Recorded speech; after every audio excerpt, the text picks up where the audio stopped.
पोट हिस्सा मोजणीचा अर्ज आलेला आहे आणि तो मुख्यालय सहायकाच्या लॉग इनला आलेला आहे. मुख्यालय सहायकाचे जे 6 टॅब असतात, आपण बघूया की पोट हिस्सा माहितीमध्ये हा एक ॲडिशनल टॅब आलेला आहे. बाकीचे तर जे डिटेल्स अर्जदारांनी भरलेले तिथून आलेले असणार, जसे की सर्वे क्रमांक जर आपण बघितलं तर बघा 12 नंबरच्या गटाची मोजणी व्हायची आहे, ज्याचं टोटल क्षेत्र आहे 975 है ना. आणि अर्जदाराची माहिती जर आपण चेक केली तर ते 2 जण आहेत ज्यांनी अर्ज केलेला आहे. त्यांचं खाता नंबर बघा 59 आणि 90 आहे, गट नंबर 12चा आहे आणि त्यांचं क्षेत्र सेपरेट आहे, एक 65 आणि एक 60चं. आता मुख्यालय सहायकांनी काय करायचं, पोट हिस्सा माहिती जे आहे ते उघडायचं आहे.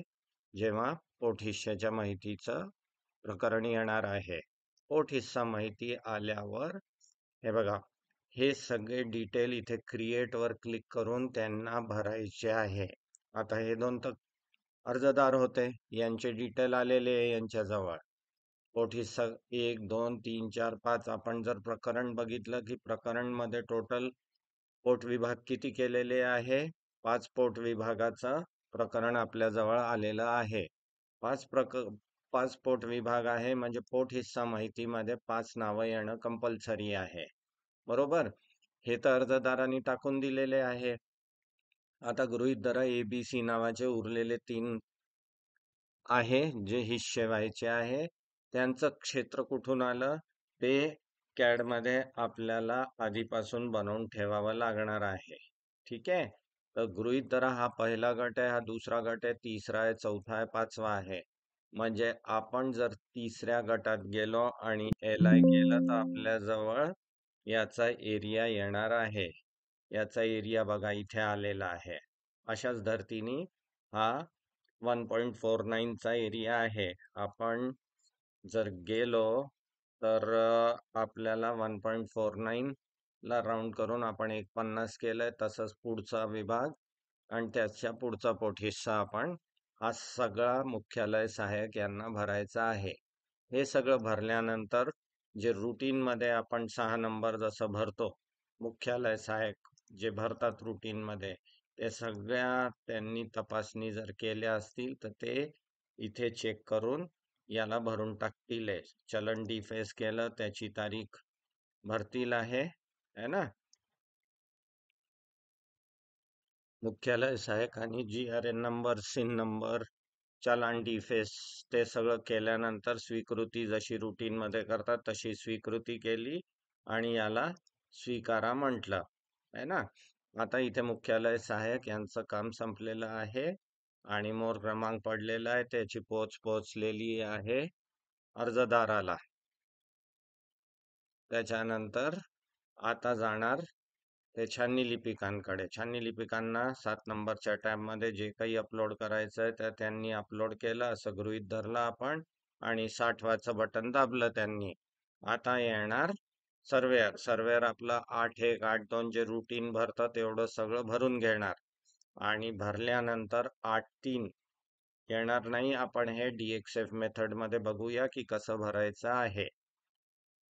सर्वेअरच्या लॉग इनला आल्यावर 8-1 8-2 जे भरलेलं आहे त्याच्यात दुरुस्ती कामी निकाली येईल पोट हिस्सा असल्यामुळे आणि DXF चा फाईल फॉर्मॅट घ्यायचा आहे. आपण DXF मध्ये बघूया काय करायचं. याच्यात मुख्य म्हणजे जो बदलाट आहे तो हिस्सा फॉर्म नंबर 4 अपलोड करणं कंपल्सरी आहे है ना.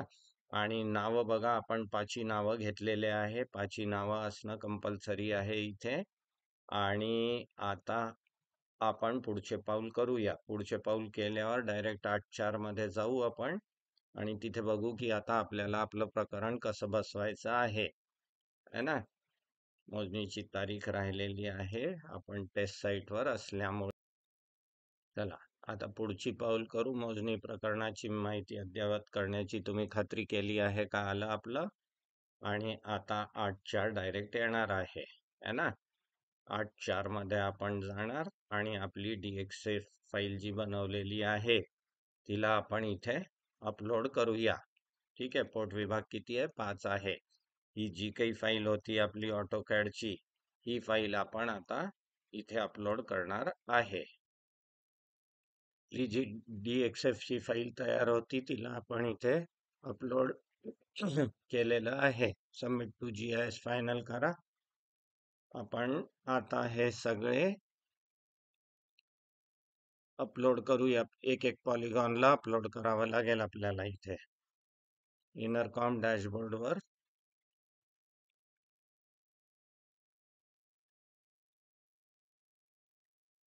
फाईल आली की आपण एक एक पॉलिगॉन अपलोड करणार. ठीक आहे. ओके. आता बघा हा पहिला पॉलिगॉन घेतला, सिलेक्ट लेअर म्हटलं. ही काय आहे? वहिवाट आहे. बरोबर. सर्वे नंबर आपला किती होता? 12 होता बहुतेक. प्लॉट नंबर काय म्हटलं? याला म्हटलं 1. ओके केलं याला. बरोबर. मग आता 2 नंबरला सिलेक्ट करूया. नाही, अजून आपलं हे झालेलं नाहीये तितकं. एक काम करू, याच्यानंतर आपण करू सेव्ह लागू फीचर. ओके करूया. Save all changes. हे रिलोड होईल. थांबूया. पहिलं एक भरलं आहे आपण.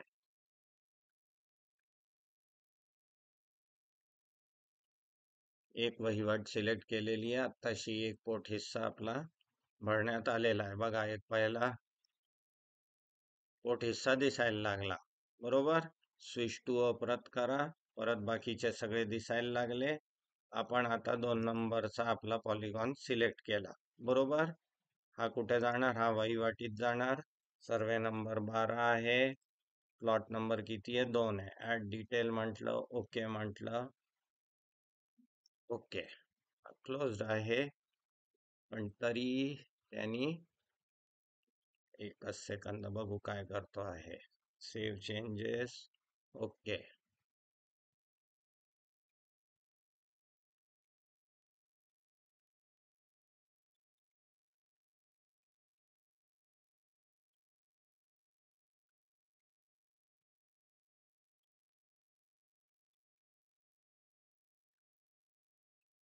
2 नंबरचा पॉलिगॉन त्यांनी घेतलाच नाहीये अजूनही. याला अडचण आहे. नंबरचा पॉलिगॉन आपण सिलेक्ट केलं. वहिवाट म्हटलं. 12 नंबर आला. 2 नंबरचा पॉलिगॉन आहे. याला ऍड डिटेल म्हटलं. निवडलेला पॉलिगॉन क्लोज नाही आहे. आपण याला बघूया. सध्याशी आपण 3 नंबरचा पॉलिगॉन घेऊ आणि त्याला बघू काय करता आहे हे. ठीक आहे. एकच सेकंद. सध्याशी 3 नंबर पॉलिगॉन आपण सिलेक्ट केलेला आहे. 3 नंबरचा पॉलिगॉन घेऊन त्याला वहिवाटीवर टाकून देऊ. 12 नंबर झाला. प्लॉट नंबर 3 झाला. ऍड डिटेल म्हटले. ओके म्हटलं. बरोबर. याला परत सेव्ह लागू फीचर म्हणू आपण. ओके म्हटलं. Save successfully. याला येऊ द्या. हे रिलोड होईल. प्रत्येक वेळेस एक एक पॉलिगॉन गेला की त्याला सेव्ह करत जा आणि प्रत्येक सेव्ह केलं की इनरकॉम डॅशबोर्ड आपला रिलोड होणार आहे.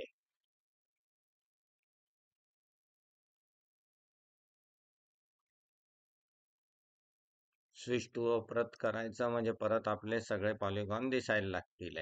अशाच पद्धतीने 5ही पॉलिगॉन आपण सिलेक्ट करूया. आता 4था पॉलिगॉन आपण सिलेक्ट केलेला आहे. याला सुद्धा वहिवाटीवर पाठवू. 12 number, 4 number, add detail. Okay केलं. हा परत याला क्लोज नाही म्हणते. याला आपण बघूया काय अडचण आहे याची. है ना. 5वा पॉलिगॉन घेऊन त्यालाही वहिवाटीवर पाठवून देऊ. CTS number 5, polygon 5. Are you sure? Okay म्हटलं. हा 5वा पॉलिगॉन आपला जाईल. त्याच्यानंतर आपण सेव्ह लागू फीचर म्हटलं. ओके म्हटलं. सेव्ह ऑल चेंजेस आलं. ठीक आहे. सेव्ह होऊन ते रिलोड होईल. आता किती अपलोड झाले पॉलिगॉन तेवढे बघूया आपण. आणि उरलेले जे 2 पॉलिगॉन आहे ज्यांना त्यांनी मेसेज दिलाय नॉट क्लोज, त्यांना आपण परत अपलोड करूया. बघू काय काय आले आहे. आपले 3 पॉलिगॉन आलेले आहे. स्विच टू परत करू. उरलेले 2 पॉलिगॉन राहिलेले आहे है ना. त्याच्यासाठी DXF आपण परत अपलोड करूया. आता बघा आपल्याला 2 पॉलिगॉन 2 नंबरचा आणि 4 नंबरचा त्यांनी अपलोड करू दिला नाही, म्हणून आपण सेव्ह लागू फीचर पर्यंत तर केलेलं आहे है ना. आपल्याला काय करायचं आहे, आता आपण जाणार परत 8.4 मध्ये. 8.4 मध्ये जायचा आणि DXF मध्ये आपल्यासाठी हे सोपं ऑप्शन आहे की परत तुम्ही तुमची फाईल अपलोड करू शकता. ठीक आहे. याला जर तुम्ही अपलोड करायची आहे तर आता मी काय केलं आहे, माझ्याजवळ एक कॅडची फाईल नवीन बनवून घेतली ज्याच्यात हे 2 पॉलिगॉन परत घेतलेले आहे. आता हिला मी अपलोड करणार है ना. फोर्टिसा टेस्ट 2 नावाची फाईल म्हटली, सबमिट टू GIS फायनल म्हटलं. ठीक आहे. आता या ज्या 2 पॉलिगॉन्स बनलेली फाईल आहे ही DXF मध्ये आपल्याला मिळेल तिथे. या दोन्हीला आपण अपलोड करून टाकू.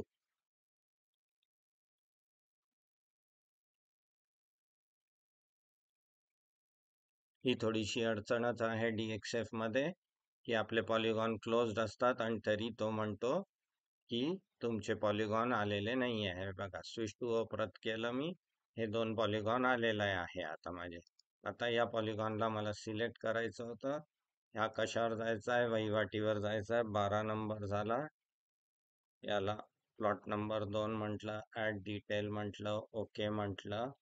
याला सेव्ह लागू फीचर केलं, ओके केलं है ना. सेव्ह झालं ते आणि सेव्ह झालं म्हणजे रिलोड होईल. आणि आता फक्त एक 4 नंबरचा आपलं पॉलिगॉन अजून अपलोड करायचं राहिलेलं आहे, त्याला करून टाकू. बरोबर, हे झाले 4. स्विच टू परत म्हटलं मी आणि माझा हा राहिलेला आहे पॉलिगॉन, याला सिलेक्ट करूया. याला सिलेक्ट केला मी, इथे आलो, वहिवाटीत जायचंय. 12 नंबर झाला, हा 4 नंबर झाला. ऍड डिटेल म्हटले, ओके म्हटलं मी. आणि शेवटचं राहिलं माझं सेव्ह लागू फीचर, ओके केलं. हे 4ही वहिवाटीवर जायचे, 5ही पॉलिगॉन वहिवाटीवर जायचे होते. हे 5 पॉलिगॉन आपले वहिवाटीवर पोहोचले का आपण बघू आणि त्याच्यानंतर रेकॉर्ड अपलोड करू. त्याची एक सेपरेट फाईल आपल्याला करावी लागेल. बघा आले का 5च्या 5 पॉलिगॉन आपले है ना. 5ही वहिवाटीचे पॉलिगॉन आलेले आहे. आता आपल्याला रेकॉर्डची DXF अपलोड करायची आहे है ना. आता आपण काय करूया, सेव्ह मूव अप परत नाही करायचं, स्विच टू परत, म्हणजे आपल्या या सगळ्या लाईनी आलेल्या आहे है ना. आता एक DXF ची फाईल परत अपलोड करावी लागेल जी की रेकॉर्डची असेल. बघा आता ही आपली रेकॉर्डची फाईल आहे. या रेकॉर्डला आपण इथे अपलोड करूया है ना. म्हणजे परत कुठे जाणार मी, इथे जाईन, सेव्ह तर झालेलंच आहे माझा डेटा. 8.4 ला आलो मी, ही फाईल डिलीट केली आणि अपलोड केली आता माझी रेकॉर्डची फाईल. ठीक, सबमिट टू GIS फायनल केला.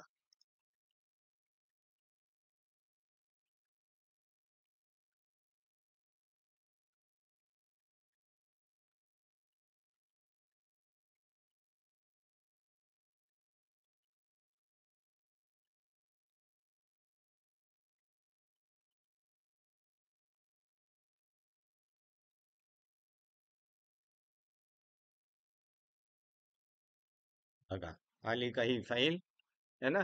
ही आपण रँडमली कुठेतरी बसवलेलं आहे प्रकरण, म्हणून ते रोड वगैरे येत आहे. तुम्ही ऍक्च्युअल जेव्हा डेटा घ्याल तेव्हा हे असं रस्त्यावर येणार नाहीये. बरोबर आहे, ते बघून बसवा तेवढं फक्त. हे सिलेक्ट केला, हा रेकॉर्ड आहे, हा कुठे जाणार आहे, हा प्रॉपर्टीत जाणार आहे. 12 नंबर आला हा आपला survey number CTS number. Plot number optional आहे. पेरेंट सर्वे नंबर म्हणजे किती होता आपला? 12 नंबर होता. ओके, याला म्हटलं मी ऍड डिटेल्स. प्रॉपर्टीला जाणार ते. हे झालं की फायनली सेव्ह लागू फीचर्स म्हणायचे. ओके म्हणायचं. सेव्ड ऑल चेंजेस सक्सेसफुली येणार आता आपला. बघा,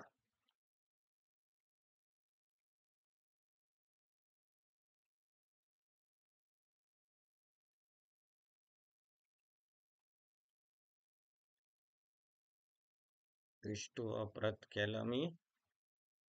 बघा, बसून आलं का आपलं 12 नंबर आलेलं आहे. आता तुम्हाला इथे जे काही डिटेल टाकायचे आहे, हे प्रशांत आणि पल्लवी यांचे प्लॉट होते. इथे तुम्ही ONOF लागू मध्ये जाऊन इतर संदर्भ करून ते नावं टाकू शकता. इथे हा 12 नंबरचा अख्खा गट झाला. हे यांचे प्लॉट आहे. तुम्ही इथे क्लिक करा. याच्यावर जाऊन म्हणा इतर संदर्भ. तुम्हाला काय नाव टाकायचं आहे? हे प्रशांत आहे. याला आपण प्रशांत नाव टाकू. प्रशांतच्या पुढे 12चा 1 आहे सपोज करा. हे 12चा 1 डिटेल टाकला मी. ओके म्हटलं. बरोबर आहे. प्रशांत आले. इथे मला पल्लवी टाकायचं होतं. पल्लवी तिथे गेलो. इथे सिलेक्ट केलं. इथे जाऊन इतर संदर्भात मी टाईप केलं पल्लवी. पल्लवी कोण आहे? पल्लवी आहे 12चं 2. 12चं 2 सिलेक्ट केलं. ओके म्हटलं. बरोबर आहे. याला मूव्ह करायचंय, करून घ्या. याला डिलीट करून उरलेलं ONOF लागूनी लगत धारकाचे डिटेल टाकून घ्या. प्रिंट करून घ्या. प्रिंट झाल्यावर तिला अपलोड परत करा. हे सगळं झाल्यावर तुमचं आहे ना, म्हणजे सेव्ह लागू फीचर म्हटले. ओके म्हटलं. इथे तुमचं अपलोड परत येईल बटन. ते अपलोड परत झालं की याचं काम कंप्लीट झालेलं आहे. होईल. आणि मग तुम्ही यायचं परत ओडूच्या विंडोमध्ये. ओडूच्या विंडोमध्ये आल्यावर करायचं काय आहे? 8.4 जे आहे याच्यामध्ये बघा, सध्याशी एरिया स्टेटमेंट जनरेट झालेला नाहीये. याच्यावर जनरेट एरिया स्टेटमेंट म्हणा. म्हणजे बघा काय काय येणार तुमचं. हे सगळे डिटेल येतील. इथे एरिया स्टेटमेंट जनरेट होऊन आला असेल. हे बघा, 12 नंबरचा टोटल गट जो आहे त्याचं जे एरिया आहे हे आलं. आणि क्षेत्रफळ किती होतं आकारबंदाच्या हिशोबाने? 97,500 होता. आपलं टोटल एरिया जो झाला तो इतका बसला आहे. अंतर कितीचं राहिलं? 537 स्क्वेअर मीटरचं अंतर राहिलेलं आहे. बरोबर आहे. आणि इथे तुम्ही आलेख ब प्रत क प्रत हे अपलोड करून टाकायचं आहे. आणि बाकी पुढचं मग छाननी लिपिकांकडे वर्ग कराल. ते जसं चालत होतं ते तसंच्या तसं पुढे वाढून येईल तुमचं.